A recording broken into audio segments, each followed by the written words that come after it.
доклад у нас, мы пригласили президента Федерации европейских ассоциаций REHVA, Hovorka. Тема доклада «От качественного домостроения к финансовому успеху. Анализ статистических данных». А следующих двух выступающих меня попросили, чтобы вы тоже вышли на сцену. Александр и Анис. Пожалуйста, сядьте вот на сцену, потому что фотографы очень просят, хотят сделать хорошие фотографии. Фрэнк, Иштаг.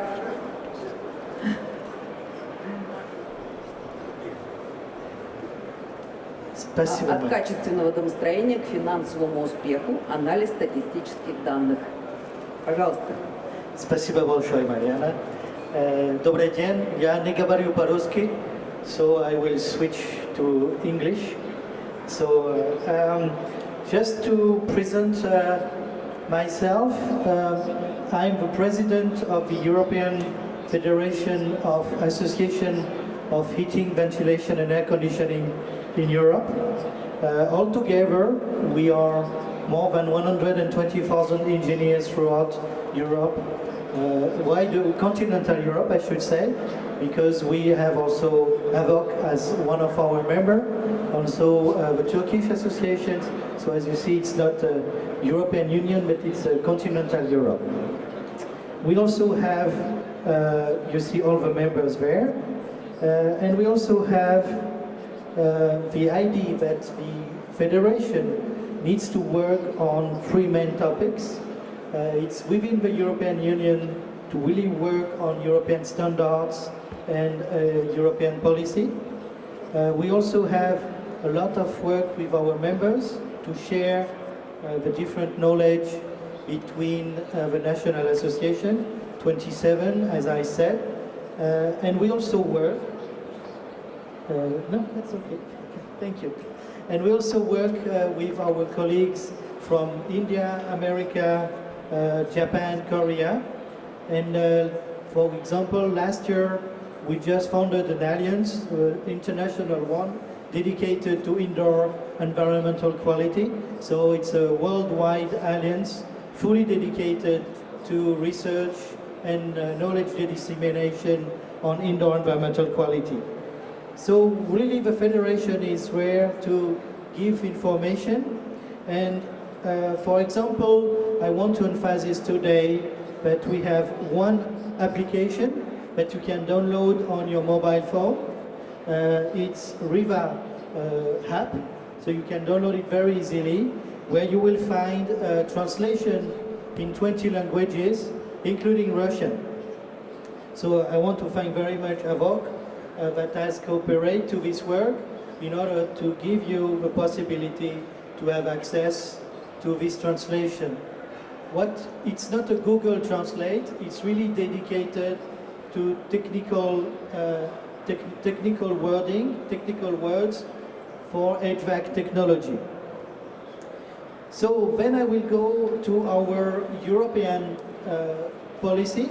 So this is the European policy that was accepted last year. So as you see, the goal is to reduce by 40% the greenhouse gas emission. We also have a goal to increase the energy efficiency by 32% in the next 10 years.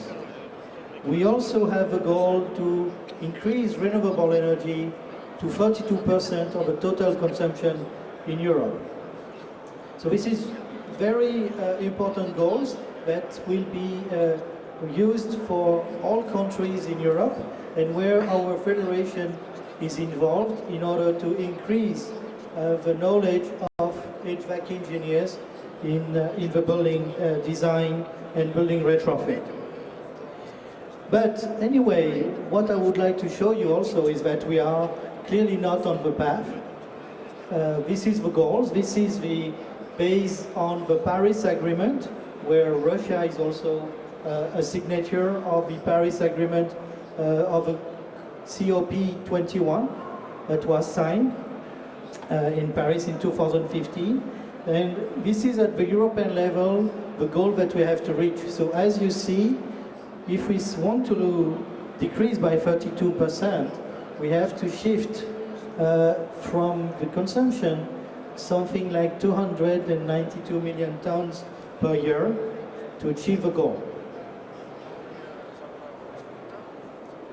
So in order to do that, one of the requirements that we have is a regulation which is based from a directive. So you can download the directive if you want on the website of the European Union. And you will see that in some articles, for example, there is a demand of increasing data availability, especially on what we call energy performance certificate. It's very important that we have this energy information about what is the consumption of a house, of a building, for everyone, every citizen. And this data is available for building owners and also for statistical approach. What we also clearly see, yes, faster, that we need more transparency, because we had a lot of discussion in the last 20 years about definition of consumption, about definition of what is a square meter. Just for your information, in Europe, in different countries, between the different definition of square meters, you have 20% difference in square meters if you are in Finland or if you are in Italy. So you see that we have clearly a very important task as engineers and specialists is to give a transparency about definition, about what we are talking about. And this is also the idea to give information on what we call primary energy factors, because in Europe all the definitions are done with energy that is needed at the entrance of the power station and not at the entrance of a building. And if I take an example, if you use electrical energy at the entrance of a building, this electrical energy, 1 kilowatt, you will need then 2.6 kilowatts at the entrance of a power station. If it's a normal power station with boiling and making an engine to make electricity. So it's also a big difference with ours, that we are dedicating this information to primary energy, and we need to work on factors between what was needed to run the utility and the power station and the energy in buildings. And of course, we need really to work on renewable energy on site, on the neighborhood and on buildings. Well, if I also want to speak about technique, I'm also here to show you the bridge between technical approach and financial approach.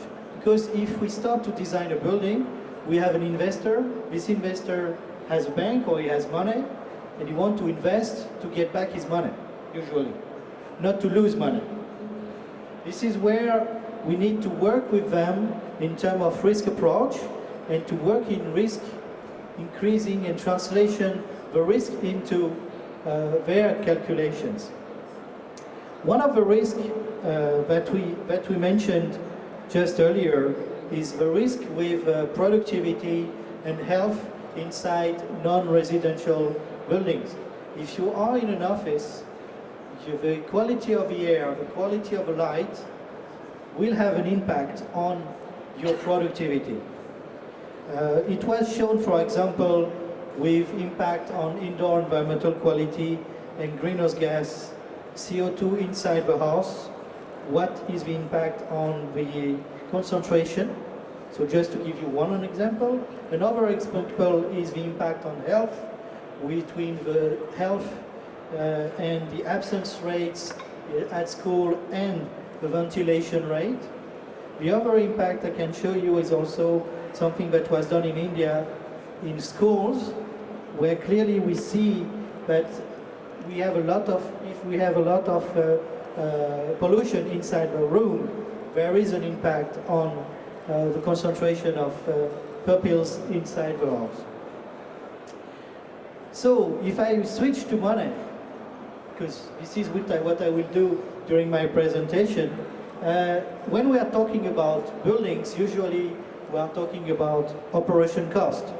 But look at this diagram that we did when we worked with the World Green Building Council a couple of years ago. The staff cost is 90% of the impact of a building if you are in an office building. So even if you have an impact to reduce by 50% your energy cost, it will have no impact globally on the finance of the user inside the building.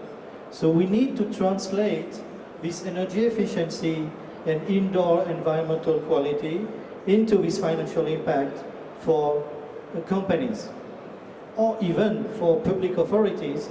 We also need to have productivity for people working for public authorities. So when I shift to buildings and to energy, then we clearly need to connect the indoor environmental quality about I spoke before with the energy in the building. So we divided the energy of a building into 4 main blocks. One is the building energy, which is regulated in Europe, which is heating, cooling, ventilation, and hot water supply. And this consumption of energy, if I'm in primary energy again, all the numbers are not in metered energy in the building, but in primary energy. So if you look at the numbers, an actual new building is between 130 to 250 kilowatt, where we can achieve nearly zero energy building between 40 to 60 kilowatt and even lower. If I translate such a building in primary energy in metered energy, it means that in metered energy it's between 10 to 20 kilowatts if it's based on electrical power. The other main important topic is all the stuff and all the devices that we are plugging into the electrical grid. And these devices, as you see, is almost the same consumption in energy than the energy that we use for heating and cooling on ventilation. And if I'm going to an office building, it can go up to 30 to 300 kilowatt per square meter per year, which is a huge consumption linked especially to computers and servers. The other part is what we call embedded energy, which is all the energy and carbon emission that you have used to build the construction or to retrofit the building. And then we also have an indicator about the transportation. Everyone who came here used a car, the subway or whatever, so this has an impact, because if I build this conference center here, I force people to come with a certain kind of transportation, and this has an impact also in terms of greenhouse gas emission. And this linked also to have a vision about the life cycle, because we need to move from one snapshot of a building, how it has a consumption today, to a global vision about the whole lifespan of a building. So you have here a diagram about life cycle assessment with production, construction, use, end of life, and you can also use the last square, which is beyond the life cycle when you reuse the material of a building. So it's just to show you a diagram that we worked at REHVA and to propose to the European Union. It's what we call a building logbook, where you have the greenhouse gas emission by square meter, the energy consumption. You have every year, so on 50 years, because we use the standards and we use a standard on life cycle analysis of 50 years.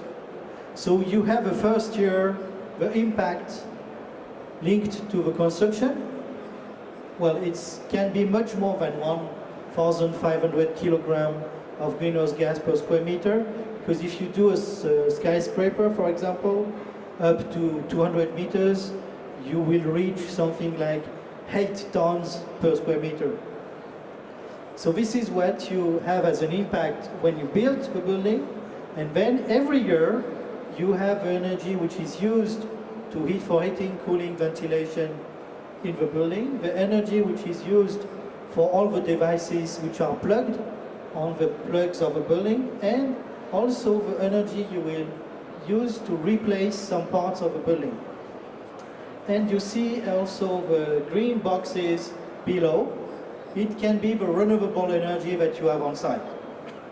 And this needs to be done with an approach based on clear uncertainty, because nothing that we calculate is exactly what will happen. So we have to be transparent on uncertainty.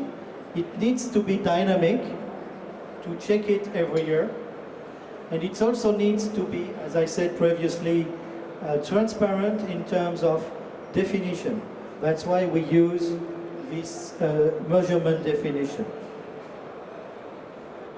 And of course, it has to be linked to the indoor quality, because the best way to be efficient in energy is to switch off everything.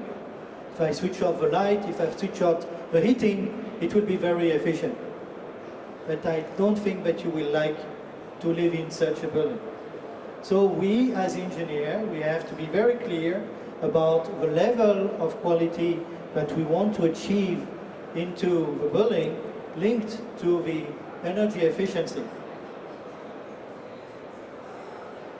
And then all that can be summarized, and this is, for example, what our colleagues have done in UK. So you can summarize it into the impact of a built environment of your country. And they did it in UK, so you have a footprint of the United Kingdom, which is 831 million tons of greenhouse gas. Then you can split what is the impact of new construction, what is the impact of the energy you need to heat, cool and ventilate the building, what is the needs for what is plugged, and you can also have an indicator about the transportation. So you see clearly that we need to work on the building quality, and this building must be seen and designed thinking about lifespan and flexibility. So we shift, as I said, from a snapshot, when we just look at what is the quality of a building today, to a dynamic vision to look at what will be the resilience and the quality of a building in the next 30, 50 years. And this can be integrated into the financial approach and financial calculation.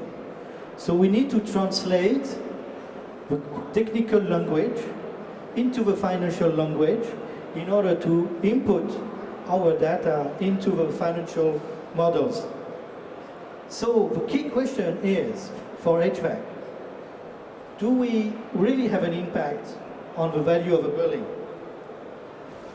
And can we integrate our information, technical information, into this equation of a market value? So the first idea is to look with a risk approach. So we can have an impact in reducing the risk for an owner of a building. So I need to explain to my building owner or to my building investor who want to build a new building, what can I do to help you to reduce your risk when you will make an investment? So as I said, we have several challenges. First of all, we have to be very clear on the uncertainty of our calculation, because what is important is to explain the level of uncertainty, because then it can be used into a statistical approach. We need also to have qualitative filters, and if we do that, then we can work on the data that is coming from a building. We have several tools. We can use simulations, we can use building information models, we can use certification, we can use the list of components and the lifespan. We can have also, of course, the cost, the running cost of a building. And if we organize this information and we have it structurized and we structure the data, then from the design until the end of the life cycle, we can use this logbook of the building and use it to impact on decision along the life cycle. So we are used, for example, to use this building information modeling and database. So the question today is how we translate from the design to the use of a building. And we need to do that in order to integrate this information into a discounted cash flow approach about the market value. This is something you should be aware. This is the formula to calculate the value of a building. I mean an office building, of course. This is clearly something you should learn, because this is where your decision has an impact, and this is where the engineers of the 21st century will get money, not to ask to do something better on the building and to ask for more money, but to say, I will do your building better because you will make more money and your market value will be higher. So this is a simplification about how we can integrate HVAC systems into this calculation. If you are interested in, we have dedicated one guidebook at REHVA fully for that. And if we do so, then we can have an equation that can lead you from your quality of a building, the performance, into the economic value, and linked it to the market value. And for example, we have one European project called ALDREN. If you are interested in, you can check out on REHVA website. And the idea is to have a capacity to shift and to work from energy rating to health and well-being into the financial valuation impact, and give an information that can be used for the investors and for the users about what is the value of a building. So this is what we call tail describing. So it's thermal, acoustic, indoor air quality, lighting. Then we have these indicators for the indoor environmental quality. We can translate it into the work performance improvement and into economic benefits. And if I look in terms of translation, as I said previously, so you have some cost, you have risk, and this cost can become a value. It's not anymore a cost, it's an investment that becomes a value into your model.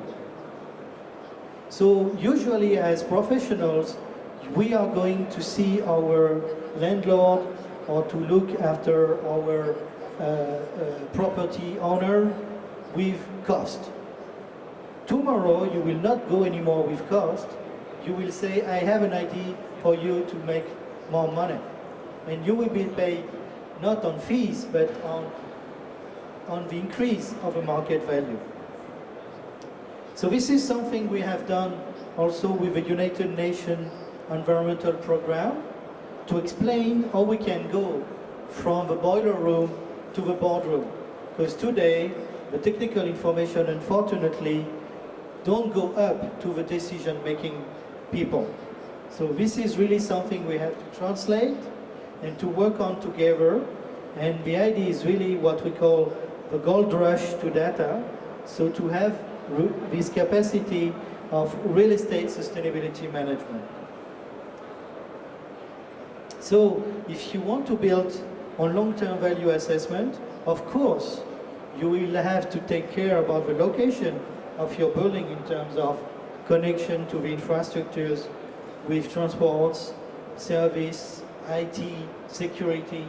But I also think that we can integrate today more information about the quality of a building by itself, indoor environmental quality, energy performance, lifespan of a building, and lifespan of the components of a building. You have to know that 70% of the global cost of a building into its lifespan is what is needed to retrofit the building into its lifespan, not the construction cost by itself.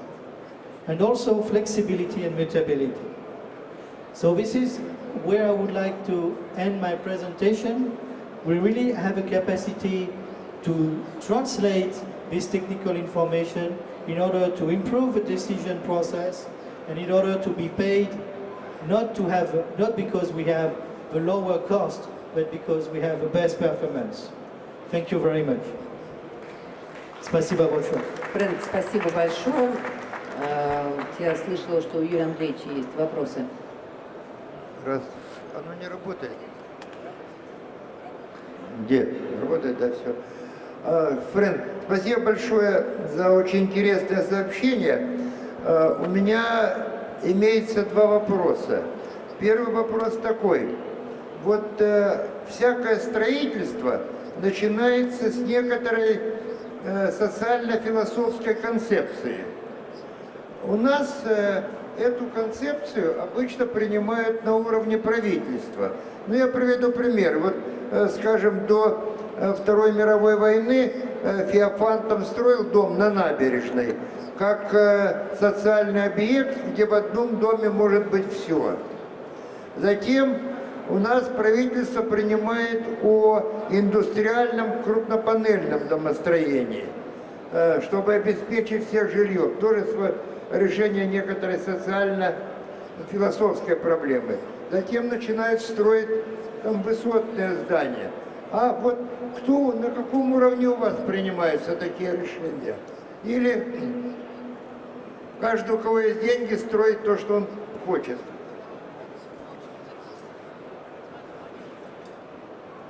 Спасибо. Well, of course, the regulator and the government should also change its regulation, including this information. I agree with you, Yuri, and we had, after the Second World War, the same thing all over Europe, where we needed to rebuild. So we invest a lot in standardization, industrialization, and we maybe have forgotten about indoor quality and energy efficiency.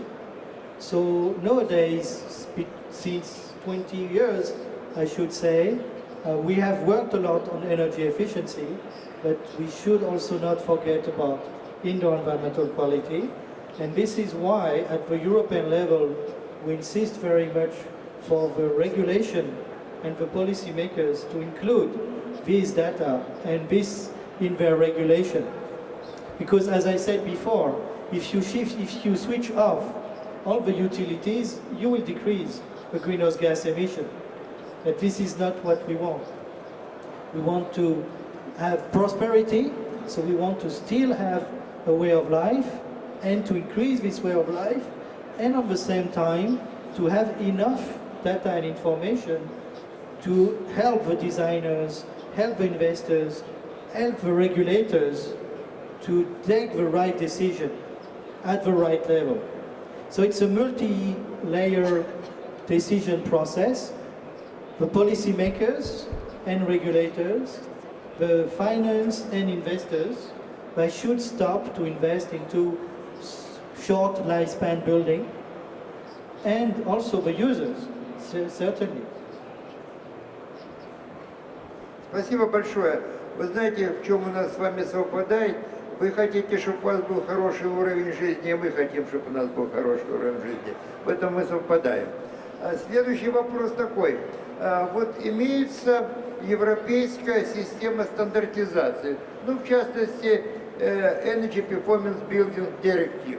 Так? Есть такая директива. Она может быть обязательной, может быть необязательной.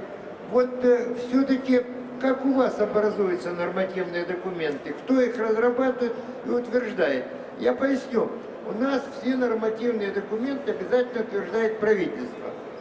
Причем доходят до удивительных вещей. В одном и том же нормативном документе какие-то пункты могут быть обязательны, могут быть необязательны, что, на мой взгляд, полная глупость. Вот как у вас уровень нормативных документов?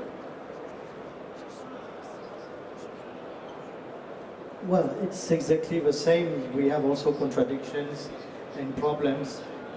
But to give you a fast answer, it's on three-stage process.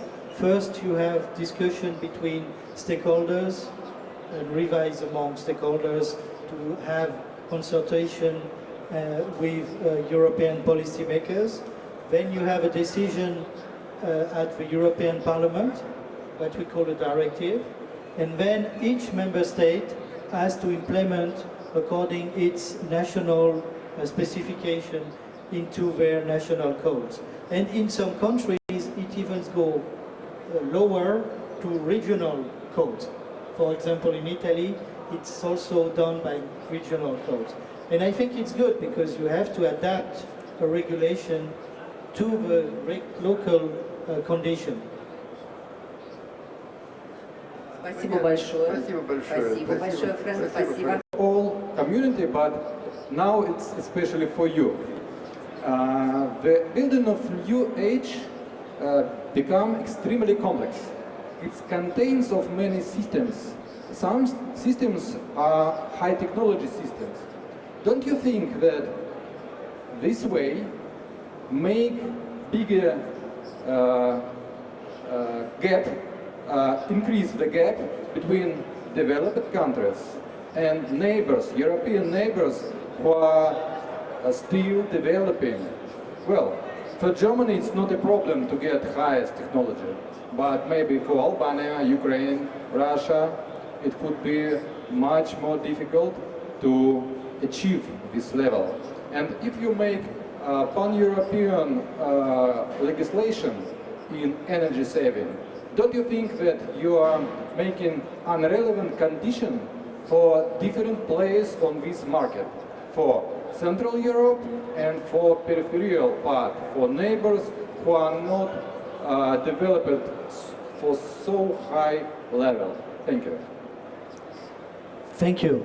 It's a very good question, and our vision at the Federation is that it's not a matter about develop or non-develop, because we have a technology, and it's more a matter about how to give the objectives according local conditions.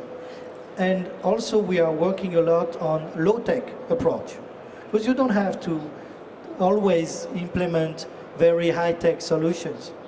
If you look at local conditions, you don't absolutely need everywhere to have a high-tech. And if you have a capacity to have more human power resource, for example, the human brain is the best computer you can put into a building. So you see, we have to think out of the box and really to look at the global challenge and what we can do locally. And this is also why I'm here and why the Federation is there, to share the knowledge. I told you about this application which is free of charge for translation. It's very important that we can share all together where we are, what is good to be done, what can be copied in different countries. So our thinking is more about talking, sharing, and I can tell you that maybe in some countries it will go faster than in very developed countries, because you have less standards, less regulation, less norms, and more innovation. Just to give you one short example, in Africa, the development of banks on mobile phone was much more faster than in Europe, because they had no regulation. So you see, sometimes when you have to face a challenge, it's better to have let's say, the open stage than to come into a crowded stage with a lot of standards and regulation. So I think there is no one path. By technology. It's several paths of implementing the goals first, not talking about technologies. Technologies are only a mean. Frank, thank you very much for coming. Thank you very much for a very good presentation. We will continue.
it even go lower to regional code.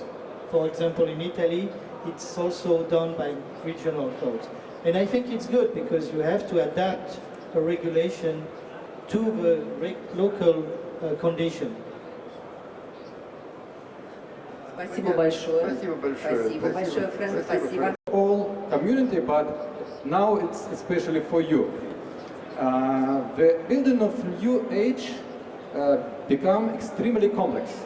It contains of many systems.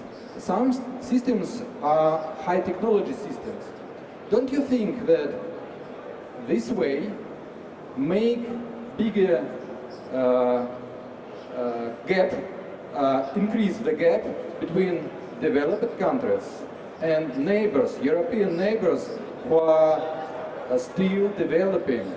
Well, for Germany it's not a problem to get highest technology, but maybe for Albania, Ukraine, Russia, it could be much more difficult to achieve this level. And if you make pan-European legislation in energy saving, don't you think that you are making irrelevant condition for different players on this market, for Central Europe and for peripheral part, for neighbors who are not developed for so high level? Thank you. Thank you. It's a very good question, and our vision at the Federation is that it's not a matter about develop or non-develop, because we have a technology, and it's more a matter about how to give the objectives according local conditions. And also we are working a lot on low-tech approach, because you don't have to always implement very high-tech solutions. If you look at local conditions, you don't absolutely need everywhere to have a high-tech. And if you have a capacity to have more human power resource, for example, the human brain is the best computer you can put into a building. So you see, we have to think out of the box and really to look at the global challenge and what we can do locally. And this is also why I'm here and why the Federation is there, to share the knowledge. I told you about this application which is free of charge for translation. It's very important that we can share all together where we are, what is good to be done, what can be copied in different countries. So our thinking is more about talking, sharing, and I can tell you that maybe in some countries it will go faster than in very developed country, because you have less standards, less regulation, less norms, and more innovation. Just to give you one short example, in Africa, the development of banks on mobile phone was much more faster than in Europe, because they had no regulation. So you see, sometimes when you have to face a challenge, it's better to have let's say, the open stage than to come into a crowded stage with a lot of standards and regulation. So I think there is no one path by high technology. It's several paths of implementing the goals first, not talking about technologies. Technologies are only a mean. Frank, thank you very much for coming. Thank you very much for a very good presentation. We will continue. Итак, мы поставили задачу решения экологических проблем. И следующий доклад. Александр Гудкин, член АВОК, партнер АКФ Групп. И у него доклад «Новые инженерные технологии для решения экологических проблем».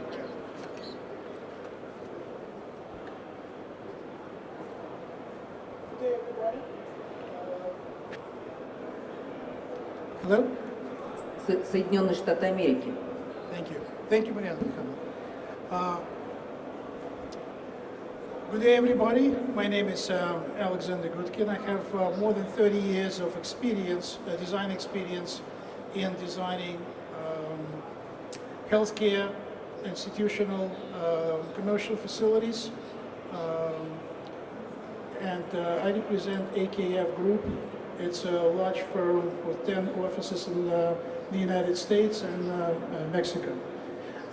Today's topic is new engineering technologies to solve environmental problems.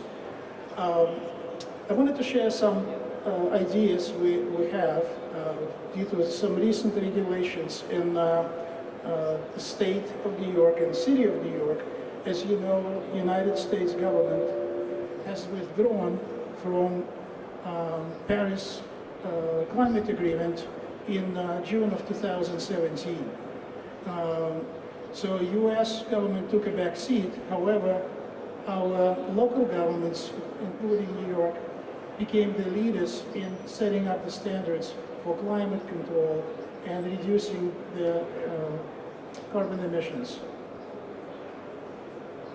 So the agenda of today's presentation is basically going very briefly through the history of legislation we have. We call it Local Law 97. I'll explain what that is. Setting the emission factors and also discussing the energy grid. We'll talk about some potential challenges and solutions in high-rise residential and also commercial building market. We'll take a look at alternates in building technology. We'll take a look at sustainable initiatives which we can offer as engineers and at integrated design programs.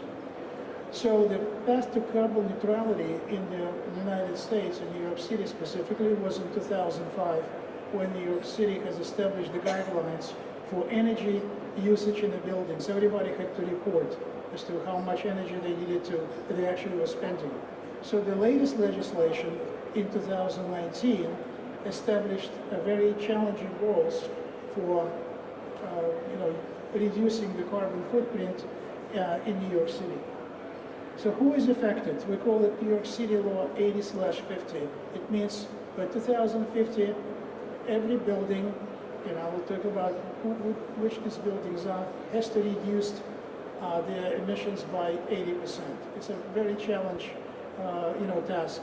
So the buildings over 25,000 square feet is about 2,500 square meters are affected. Compliance starts in 2024, so it's not far away. Limits get more stringent every 5 years, and basically, even if you meet your challenge now, in 5 years you may be subject to severe fines. So what are the emission limits? So each building in New York City classified by basically the use of the building. So the limits are set in metric tons of CO2 divided by the square foot, which is about 1/10 of the square meter. The red columns represent the emission limits in 2024. The blue ones are emission limits by 2030. So there is a very sharp reduction. So we'll concentrate on residential and on office buildings. And when you take a look at the reduction requirements from 2024 to 2030, you basically have a 46% reduction. It's a very tough challenge.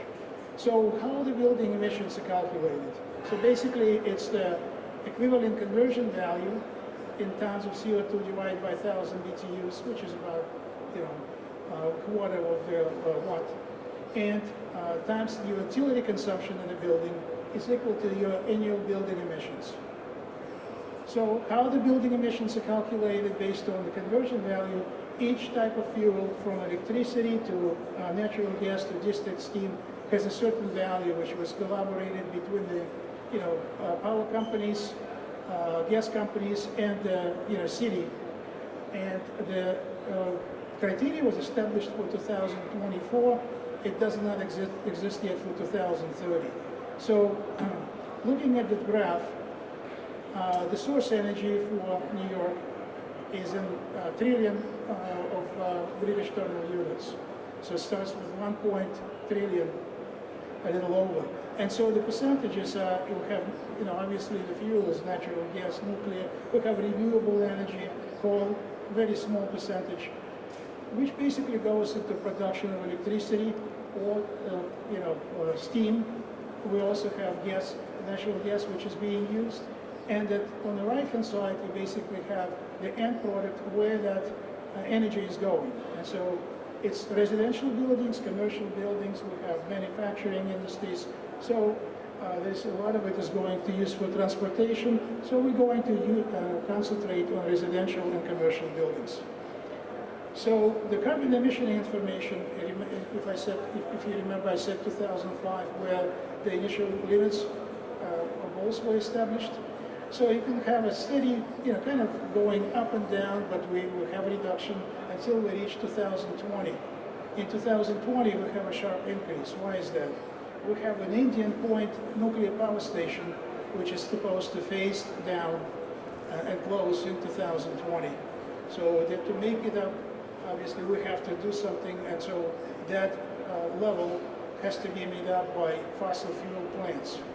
Now, the three lines, red, yellow, and green, represent trying to deal either with energy. Green line is if we take very aggressive approach, trying to reduce the energy. Yellow is business as usual, and red if we basically don't do anything at all. So the New York State recent legislation established very challenging goals. And number one is to reduce the emission reduction by 40% to 2030, by 85% by 2050, and the renewable energy percentage is basically from 70% in 2030 to 100% in 2040. That's a challenge, and that's the pledge which the New York State has made a commitment. So the investments into renewable energy, offshore wind, the photovoltaic, solar, the storage capacity. So that we have some things to work on. So if you take that into account, if you remember the graph I showed before, after the sharp increase of the Indian power station is going to close, there is a sharp reduction if we do something, if the grid get decarbonized. So we have some portfolio in New York City. We looked at about 17 buildings, various sizes, various square meters. I looked at the limits which were set. I looked at what potential fines they would pay based on 2024 limits, based on the set limits. And then in 2024, these buildings will not face any fines. If we go to 2030 limits, based on projection, these buildings combined will pay close to $8 million in fines if the grid will remain as is. And if the state will make a commitment and fulfill that commitment, we'll start reducing the amount of fossil fuel in making the energy. It goes to $1 million at 20% reduction and to zero at 70% reduction. So it has to be a work between the building owners